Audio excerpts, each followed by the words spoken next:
Hey everybody. Quick thing before we start.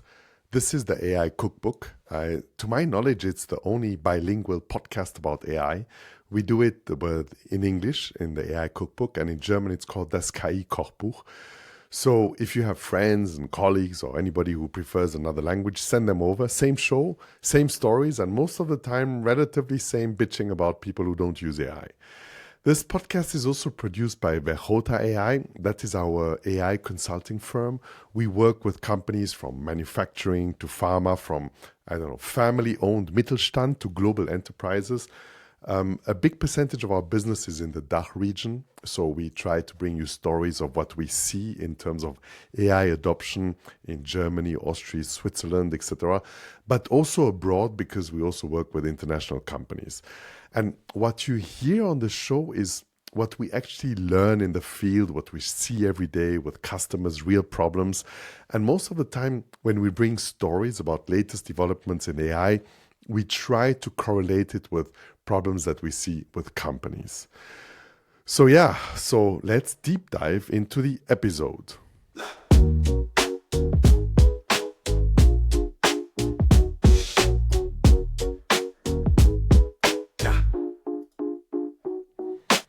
So today you will not believe what I'm really, really excited about.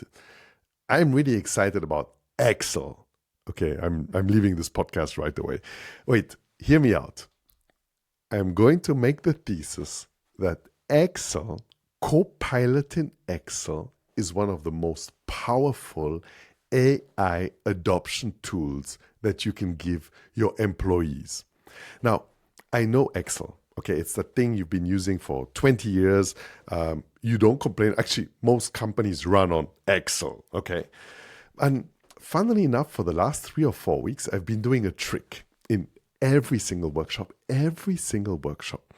Tomorrow, I'm going to go to a private bank and I'm going to do the same in front of the CEO, the head of IT, the head of HR.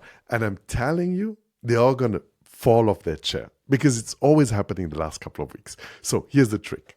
So I go into the room. I'm here for a training or strategy engagement or explaining what are adoption metrics that they can use. And in this case, it was by a manufacturing firm. There were about 50 people. And the average age is like always 55. And I can feel that energy. That energy is like, oh, here's another consultant who's going to tell us how to use AI. And this guy with his funny hair. So normally I come like with a coffee or something like a bit as though I'm preparing something. I'm going to put sugar and milk, etc. And before I start, I really just put down the coffee and I open Excel. And that's what I do. Like some real financial report from their company, I normally pull their financial data. You can get from the reports that they do, the quarterly reports, etc. And then I open Copilot and I open Agent Modus. And this is what I say. Hey, I'm in front of a room of really important people. I need to finish making my coffee first. So in the meantime, make me 5 or 6 tabs. In the first tab, 5 to 10 different diagrams. In the second tab, all the insights from the spreadsheet. In the next tab, a 90-day plan. In the next tab, show me the, biggest errors in this business. And based on the data that you have, color code it red and orange. And add me a README tab explaining where every single error is. And I press enter. And I go and make my coffee. So while I'm going to walk and make my coffee, anyway, they look at me like I'm an absolute chicken. You can see, especially in Windows, it's fantastic. You can see how it like glitters and shimmers, etc. And you can see how nothing happens. And then at once, like, woof, 5, 6, 7 diagrams appear. And then the next tab comes and a 90-day plan, lots of different columns, explanations, stars. It's wild. It's absolutely wild. And it's wild because in that time, I have time to drink a coffee or to start drinking my coffee. And I let it run. And it's uncomfortable for anybody watching this. Why is it uncomfortable? Because A, they have people doing that. But I'm sorry, they don't have people doing the entire analysis that they see in front of them in Excel. They don't have that. They don't go to that type of depth. And what's really brutal is it's a tool that they all have. Every single person in the company, in one way or another, uses Excel. And most of the time, it's silence. Absolute silence in the room. Because this did not work 1 month ago.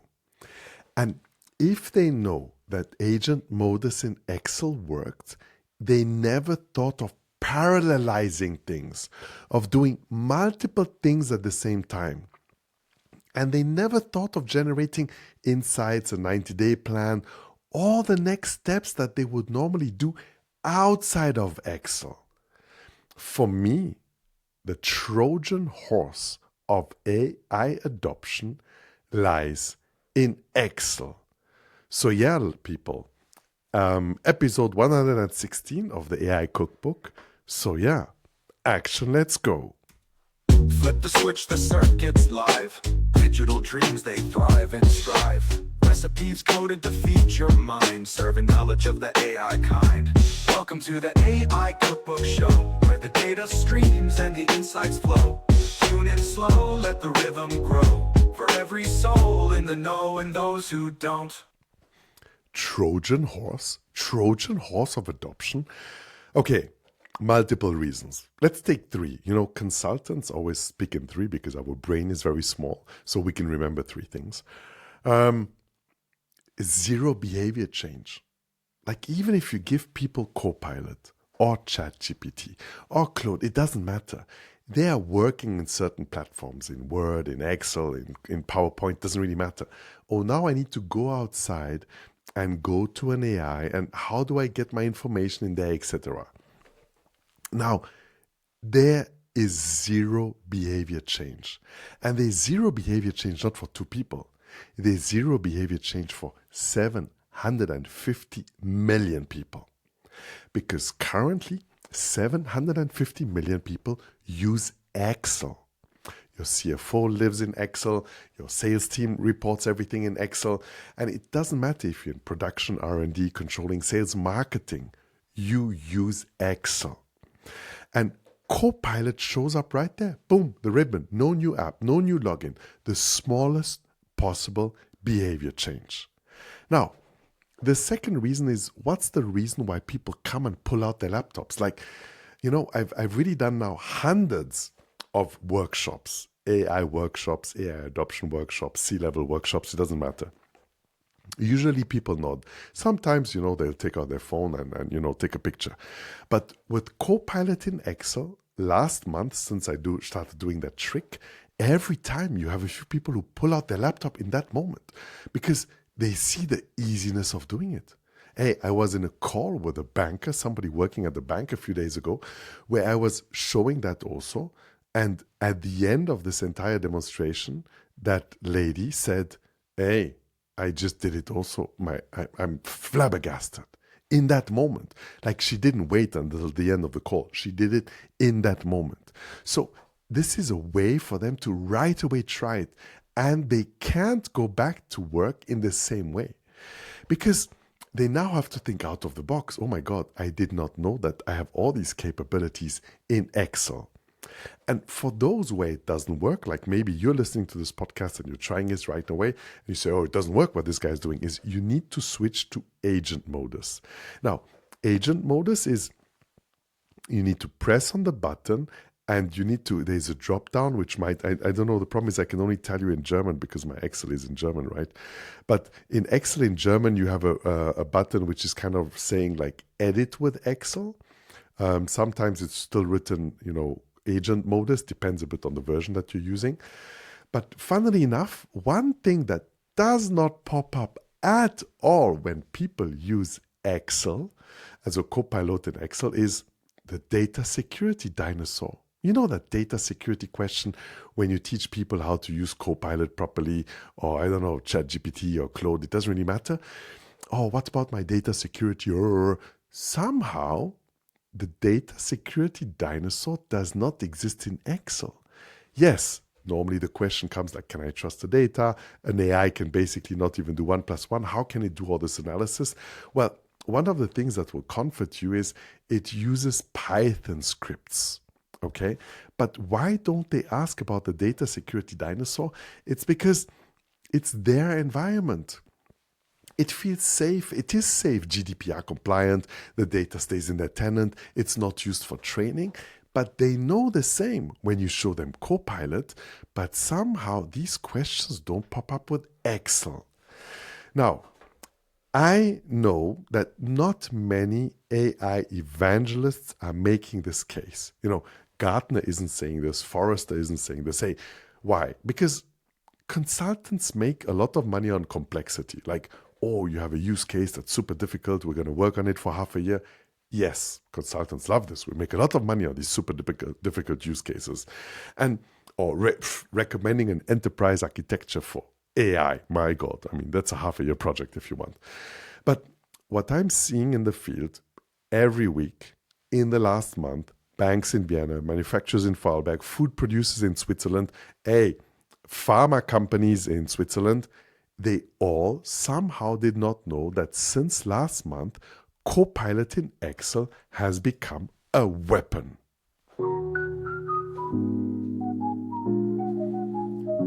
So let's be a bit honest about the competition, because I'm not only a Microsoft fanboy. Anybody listening to this who's a bit clever is going to say, yeah, but Claude for Excel works better. So for those who don't know, Claude, Anthropic, the company that makes Claude, has rolled out a plugin that you can download, and you can also use the same way you use Copilot, you use Claude in Excel. Now, there are direct tests by AI Tool Briefing that found that, for example, when they took a DCF calculation, like a financial model, and they planted errors on purpose, Claude found 3 out of the 3 errors. And Copilot only found 1 out of the 3 errors. And I think Gemini didn't find any, right? But we don't need to talk about Gemini today. So now I disagree. And we tested this. We tested this for a customer. We had ChatGPT open, we had Claude open in Excel, and we had Copilot. And it was quite a long file, like, 150,000 lines or something like this. Now, Claude will start running and reading, and then its brain, its short-term memory, the context is going to be full, and then it's going to start compacting. So it's reading a book, and at the middle of the book, it forgot everything, and it restarts thinking. And somehow it gets in a feedback loop where it just doesn't stop. But Copilot in Excel does it. It runs through the 150,000 lines. It was absolutely wild. So 100 billion%, it was the winner on large data sets. Now, ChatGPT for Excel, it's really good. We don't need to discuss this. It's really, really good. But it's the same problem. It's an external layer. Try to go to your head of IT and say, oh, I've seen a demo video how Claude in Excel and ChatGPT in Excel works. He's going to look at you like you're the biggest chicken, not me. So again, it doesn't really matter if this one is a bit better than the other one, but the beauty is that in Copilot now, Claude and ChatGPT are integrated. Satya Nadella made a bet on both of them. And by the way, Cowork, I think we will do the next episode on Cowork. This is not going to be a Microsoft podcast, but very, very rarely am I impressed with what Microsoft is doing. And Agent Modus in Excel really brings the best of both. Now, your opportunity is the following. Out of the 450 million M365 users, only 3% have a Copilot license. And out of these 3%, only 7% use Excel daily. Copilot in Excel. Which means Copilot in Excel, the last 2 years, was an absolute disaster. People tried it and they gave up and they're not going to go back to it. But Microsoft is like Claude now. They're shipping features like, every 2-3 days. Nobody can keep up. That's why somehow you're hearing about Claude in Excel and ChatGPT in Excel, but not often Copilot in Excel, because somehow with Copilot, the narrative is still stuck in the past.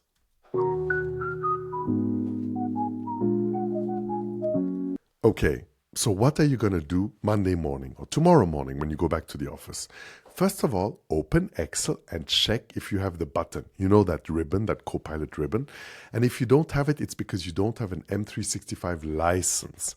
So go back to your head of IT and say, hey, I need an M365 license because I want to blow your socks off and I want to show you stuff on Excel. And by the way, it's possible that you might have had a license, but you know, in the big consulting firms, people who don't use their Copilot license for 28 days, they just revoke your license. So go and talk to IT. The second thing that you're going to do is don't forget to switch to agent mode. Switch on editing, right? Because if you switch on editing, allow editing, that's agent mode. That is where the entire magic happens that we were speaking about. The third step is probably don't start with your best spreadsheet. Start with the ugliest spreadsheet. You know that calculation Excel that you have since 10 years that has 10 tabs that nobody ever wanted to touch because you know it kind of works? Throw it into Copilot and say, hey, this is a spreadsheet we've had for 10 years. Find the broken links. Check for discrepancies. Show me cells that are wrongly referenced. That thing will work for 20 minutes, even half an hour. And you will be shocked because every time I have like a head of engineering or sales director, they always find 5, 6, 7, 8, 9, 10 problems in a spreadsheet that they're using for their cost calculation. Isn't this crazy? I mean, they're doing cost calculations with spreadsheets that are essentially broken. And we know most companies actually run on Excel. And I claim that most companies run on Excels which are not good, which are not good calculations, which are not maintained very well, where we're not able to get out insights. And for me, the fourth step is really the third, you see. The fourth step is really go big. Don't go small.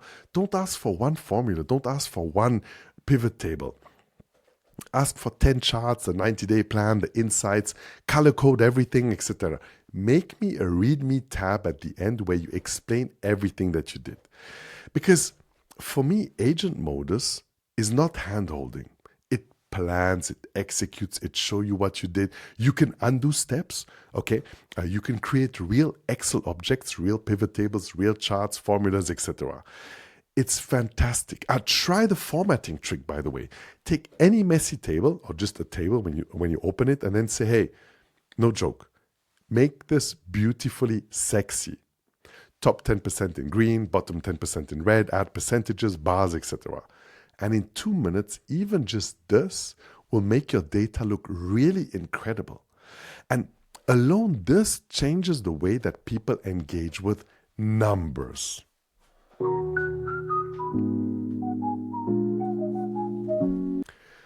So coming back to our Trojan horse of adoption, what happens in these workshops since a month is during the coffee break, people don't come up and talk about AI strategy.